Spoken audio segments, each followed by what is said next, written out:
Kamusta po kayong lahat? Welcome to my channel, Project Maple TV. Sa video natin ngayon, ating pag-uusapan ang Visitor Visa to Work Permit Public Policy ng Canada na natapos noong August 28. Itinigil na nga ng Canada ang patakaran na ito na nagpapahintulot sa mga bisita na mag-apply para sa work permit mula sa loob ng bansa. Ang pagbabagong ito ay magkakaroon ng malaking epekto sa maraming individual na nagnanais makapagtrabaho sa bansa mula sa pagiging visitor. Kung interesado ka sa paksang ito, mangyaring panoorin ang video hanggang sa dulo. Paki-like at subscribe na rin at huwag kalimutan na i-click ang notification bell para ma-notify kayo sa mga susunod nating video. Noong August 28, 2024, biglang itinigil ng Immigration, Refugees and Citizenship Canada o IRCC ang public policy na nagpapahintulot sa mga bisita na mag-apply para sa mga work permit mula sa loob ng Canada. Nakatakda sanang magtapos ang patakaran sa February 28, 2025, ngunit sa isang hindi inaasahang hakbang, nagpasya ang IRCC na itigil ito ng maaga, na epektibo agad mula Agosto 28, 2024. Gayunpaman, nilinaw ng IRCC na ang mga application na isinabmit bago ang August 28, 2024 ay ipaprocess pa rin ayon sa announcement. Ang public policy na ito ay matatandaang unang ipinakilala noong Agosto 2020 bilang tugon sa COVID-19 pandemic at naging lifeline para sa maraming foreigners na makakuha ng work permit. Gayunpaman, ang pagtatapos nito ay nagmamarka ng bagong yugto sa disenyo ng immigration ng Canada na nagsasara sa pinto nito para sa mga hindi tunay na bisita sa halip ay may planong samantalahin ang patakaran.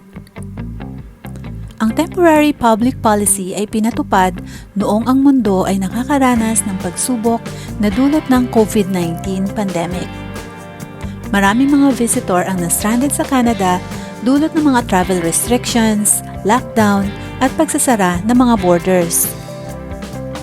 Bilang tugon, ipinakilala ng IRCC ang patakaran na ito na nagpapahintulot sa visitor visa holders na nasa Canada na mag-apply para sa work permit nang hindi na kinakailangang umalis o lumabas ng bansa. Ito ay partikular na kapakipakinabang para sa mga dati ng may work permit na nangangailangang baguhin ang kanilang status patungong visitor visa dahil sa pagkawala ng trabaho o iba pang delay na dulot ng pandemic. Pinahintulutan din ng patakaran ang mga individual na ito na magsimulang magtrabaho habang pinoproseso ang kanilang mga bagong application sa work permit na nagbibigay ng kinakailangang pang-ekonomiyang ginhawa. Ang desisyon na tapusin ang patakaran ng mas maaga ay ipinahayag bilang bahagi ng mas malawak na pagsisikap ng IRCC na pamahalaan ang bilang ng mga TFW sa Canada at matiyak ang integridad ng sistema ng immigration. Ayon sa opisyal na pahayag, nagkaroon ng mga alalahanin na maaaring gamitin ng ilang tao ang patakarang ito upang linlangin ang mga foreign nationals na magtrabaho ng walang wastong pahintulot. Binibigyang diin ng IRCC ang pangangailangang muling ayusin ang bilang ng mga TFW sa Canada na tumaas ng malaki mula nang magsimula ang pandemya. Nakatuon na ang gobyerno sa pagpapanatili ng isang balanse at makatarungang sistema ng immigration na naaayon sa long-term economic and social goals ng bansa. Ano ang ibig sabihin nito para sa mga bisita sa Canada? Para sa mga may hawak na visitor's visa na kasalukuyang nasa Canada at nagbabalak na mag-apply para sa work permit sa ilalim ng patakarang ito, ang biglaang pagkatapos ay malamang na magdulot ng malaking kaguluhan. Ang mga bisitang hindi nakapag-apply bago ang takdang petsa ay kailangan maghanap ng ibang pathway kung nais nilang magtrabaho. Maaaring kabilang dito ang pag-alis ng bansa at muling pag-apply mula sa ibang bansa o paghahanap ng iba pang immigration pathway na nagpapahintulot na makakuha ng work permit. Ang pagtatapos ng public policy na ito ay dumating sa panahon kung kailan ang Canada ay nakakaranas ng lubhang pagdami ng mga TFW na hindi pa naganap noon. Ayon sa mga bagong tala, ang bilang ng mga TFW at mga international students ay tumaas sa nakaraang mga taon na nagdagdag sa significant increase ng bilang ng mga ito. Noong 2023, mayroon ng higit sa 800,000 international students at mahigit 400,000 TFW na patuloy ang labis na pagtaas.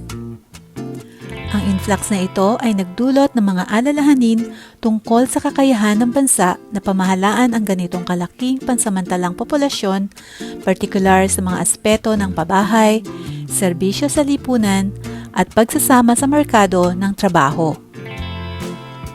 Ang desisyon ng IRCC na wakasan ang patakaran ay maaring makita bilang bahagi ng mas malawak na strategy upang tugunan ang mga hamon na ito sa pamamagitan ng pagpapaigting sa patakaran tungkol sa permanent resident at pagtitiyak na ang mga nananatili sa Canada ay nagmula sa wasto at regulated na pamamaraan.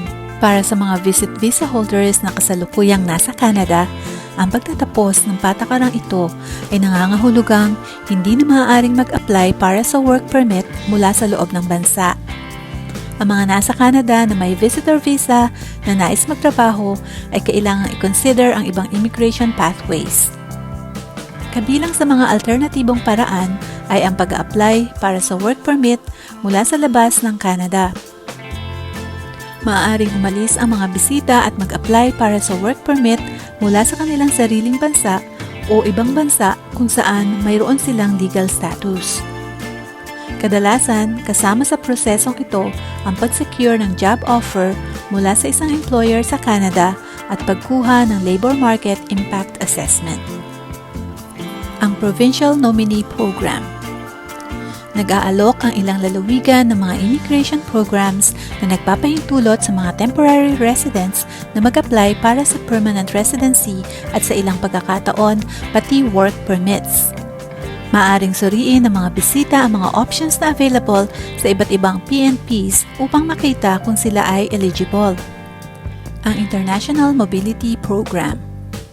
Pinapayagan ng programang ito ang ilang foreign national na magtrabaho sa Canada nang walang labor market impact assessment. Gayunman, mahigpit ang mga pamantayan at kwalifikasyon at hindi lahat ng visitors ng Canada ay magiging qualified. International Student Program. Ang pag-enroll sa isang educational institution sa Canada ay maaaring magbigay ng daan sa study permit na maaaring kasama ang work permit. Gayunpaman, ang opsyong ito ay nangangailangan ng significant financial at time commitments. Mga pathway mula bisita patungong permanent resident. Bagaman bihira, may ilang pathways sa immigration na nagpapahintulot sa mga bisita na lumipat sa permanent residency lalo na kung mayroon silang malapit na ugnayan sa pamilya sa Canada o nakakatugon sa mga particular na humanitarian criteria. Ang biglaang pagtatapos ng pansamantalang public policy na nagpapahintulot sa mga visitors na mag-apply para sa mga work permit mula sa loob ng Canada ay nagmamarka ng isang makabuluhang pagbabago sa disenyo ng immigration ng Canada. Habang ang patakalang ito ay nagbigay ng kinakailangang flexibility sa panahon ng pandemya, ito rin ay sumasalamin sa pangako ng IRCC na muling ayusin ang populasyon ng temporary residents at panatilihin ang integridad ng sistema ng imigrasyon. Ang mga bisita sa Canada ay kailangang mabilis na umangkop sa bagong realidad na ito at tuklasin ang mga alternatibong landas kung nais nila magtrabaho o manatili sa bansa sa mahabang panahon.